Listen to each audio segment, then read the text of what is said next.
In the rural outskirts of Merrow Creek, Vermont, nestled among fog-kissed hills and whispering pine forests, stood the Gracen Hollow Orphanage, a towering, ivy-draped estate once considered a model of post-war compassion, run by the strict but beloved matron Sister Agatha Marin, who had overseen the care of over 60 children, all aged between 3 and 12, most of whom had been abandoned, war-orphaned, or left by parents who vanished into the cities during America's industrial shift. But on a quiet, gray morning in October 1968, the orphanage ceased to exist, not in structure, but in presence. The building remained untouched, doors still locked, food warm on trays, beds made, books mid-read on chairs, but every single soul inside, 62 children, 5 staff members, including Sister Agatha, had vanished, leaving no signs of struggle, blood, or escape. Local law enforcement entered to find a gramophone still spinning at the end of a lullaby, rocking chairs gently swaying, and an unfinished chalkboard lesson, "Where do we go when we sleep?" followed by no answer, as if the question was being asked to someone, or something, else entirely. Newspapers ran headlines like "House of the Lost" and "The Vanishing at Gracen Hollow." But despite state-level and federal investigations, no bodies were found, no footprints outside the building, and even the massive wrought iron front gates were still bolted shut. Parents of the missing wept, protested, then faded into silence as government inquiries were buried in bureaucracy. And in time the story became myth, a haunted whisper of the past, especially as the orphanage, declared condemned, refused to rot. Its walls never cracked, its windows never smashed, its candles never dusted. Until in 2008, exactly 40 years later, a real estate firm working to repurpose the land sent a demolition team to assess the building. And what they found behind a false bookshelf in the basement froze them.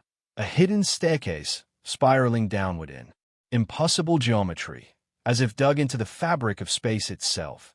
The team descended, documenting a tunnel carved with child-sized handprints along the walls, leading to a sealed stone room, untouched by time, where over 200 dolls sat arranged in perfect rows, all facing a black stone altar at the far end.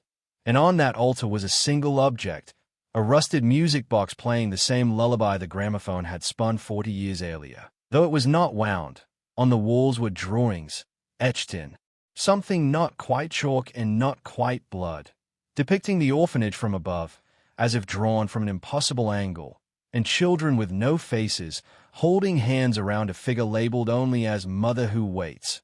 More disturbing was a series of entries found in Sister Agatha's diary, hidden beneath the floorboards of her old office, where she wrote of dreams shared by all the children, of a voice from the walls, and of a ritual discovered in a book never catalogued, that promised peace for the forgotten in exchange for removal from time. And her final entry read, "Tomorrow at dusk, we sing her name in the room that breathes. The hollow must be fed. I will miss their laughter." Forensic teams determined that the stone used in the hidden room had no match to local geology, and LiDAR scans showed the room shouldn't exist. There was no space under the orphanage foundation deep enough to house it. Yet it was there. Further investigation unearthed records from the 1800s describing an asylum that once stood on the land, closed after patients began disappearing one by one until only the staff remained.